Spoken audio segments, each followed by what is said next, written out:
Maîtriser l'incontrôlable, transformer la séparation en renaissance. La vie met souvent notre résilience à l'épreuve. Après une séparation, le choix s'impose, sombrer ou renaître. Inspiré par la philosophie stoïcienne, explorons comment transformer la douleur en force, comment accepter l'incontrôlable et comment reprendre le contrôle sur soi-même. À travers une histoire de dépassement et des réflexions profondes, découvrons comment chaque épreuve peut devenir un tremplin vers une vie plus forte et plus libre. Bonjour et bienvenue sur ma chaîne Shelba Mindset. Ici nous traitons de développement personnel, immobilier, investissement en bourse. Si de tels sujets t'intéressent, alors abonne-toi pour ne pas rater mes prochaines vidéos. Il était une fois un homme qui, après une séparation difficile et un divorce douloureux, se retrouva face à un nouveau chapitre de sa vie. Tout ce qu'il avait construit avec une autre personne semblait s'être écroulé. Mais au lieu de sombrer dans l'amertume, il choisit de regarder la situation autrement. Son cœur était lourd, ses pensées en désordre, mais au fond de lui, une flamme de résilience brûlait encore. Il savait que chaque fin marquait un commencement. Quand une porte se ferme, une fenêtre s'ouvre. Cette phrase résonnait dans son esprit. Il avait entendu des milliers de fois ce genre de sagesse, mais aujourd'hui, elle prenait tout son sens. Après tout, il venait de fermer une porte importante, mais une nouvelle opportunité de grandir et de se reconstruire se présentait. Il devait changer ses pensées et se projeter en se concentrant sur ce qu'il peut encore contrôler. Comme le dit Épictète, ce qui trouble les hommes, ce ne sont pas les choses, mais les jugements qu'ils portent sur ces choses. Ce faisant, il réalisa que la douleur ne venait pas du divorce, mais était liée à l'histoire qu'il se racontait à ce sujet.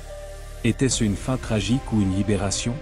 Était-ce une injustice ou une leçon de vie ?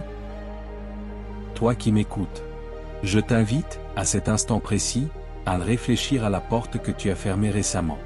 Peut-être que c'est une relation, un rêve qui n'a pas abouti, ou même un projet personnel abandonné.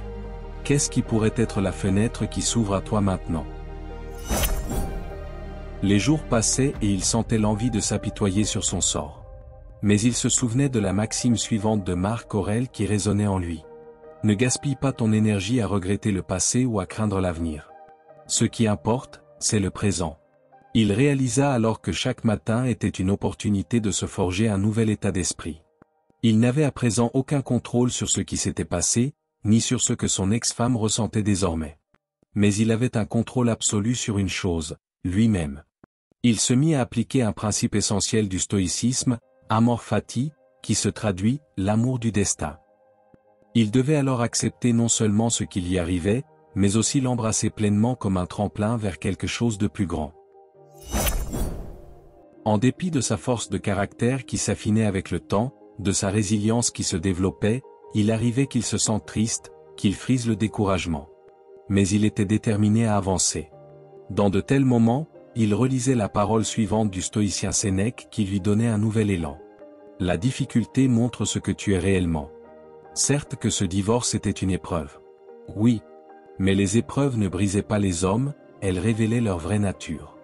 Il se demanda alors, qui il voulait être après cette épreuve.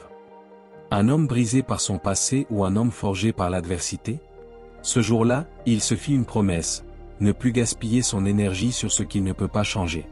Et qu'il focaliserait désormais son esprit sur ce qu'il pouvait maîtriser, sa façon de penser, sa façon d'agir et d'évoluer.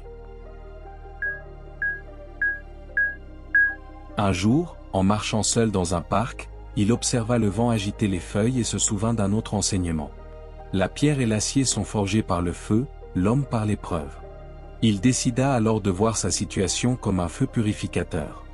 Ce qui était inutile en lui, donc que sa peur de la solitude, son besoin de validation extérieure, devait brûler pour qu'il devienne plus fort.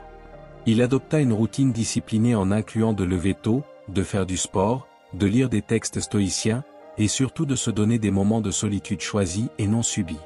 Il comprit alors que la liberté véritable ne venait pas des circonstances extérieures, mais de sa capacité à s'appartenir pleinement. Si vous voulez approfondir votre connaissance sur les bienfaits de la solitude, je vous invite à regarder ma vidéo qui apparaît à l'écran. Et toi qui regardes cette vidéo, quelles sont les chaînes invisibles qui t'empêchent d'avancer ? À quoi dois-tu renoncer pour devenir plus fort ? Écris-le dans les commentaires. Avec le temps, l'homme devint un être différent. Pas parce que le monde autour de lui avait changé, mais parce que son regard sur le monde avait changé. Il n'attendait plus le bonheur de quelqu'un d'autre. Il n'attendait plus que les circonstances soient idéales. Il vivait pleinement, conscient que chaque instant était un terrain d'entraînement pour son esprit. Il se répéta alors les mots de Marc Aurèle suivants, comme une maxime à garder en tête pour le reste de sa vie. Ce n'est pas la mort qu'un homme doit craindre, mais de ne jamais commencer à vivre. Il se mit enfin en marche, non plus en regardant en arrière, mais en affrontant la vie, avec force et sérénité. Que pouvons-nous tirer de cette histoire inspirante? Toutes les épreuves de la vie incluant la séparation sont comme des tempêtes qui te poussent dans tes retranchements. Toujours est-il qu'au-delà de la douleur et de la perte, tu as le choix. Soit de rester prisonnier de ton passé, soit de te forger un avenir plus fort. Ces enseignements stoïciens te rappellent que tu ne contrôles pas toujours ce qui t'arrive, mais que tu as encore le pouvoir de choisir ta réponse. Cet événement n'est pas la fin d'une histoire, mais le début d'une possible transformation. Aujourd'hui, la question n'est plus de savoir pourquoi cela est-il arrivé, mais plutôt de comprendre comment tu avanceras à partir d'ici. Arrête-toi un instant et pose-toi la question suivante. Et si ce que je traverse en ce moment n'était pas une chute, mais un envol? À toi finalement de choisir ton chemin. Si cette vidéo vous a inspiré, pensez à aimer, à commenter et à vous abonner.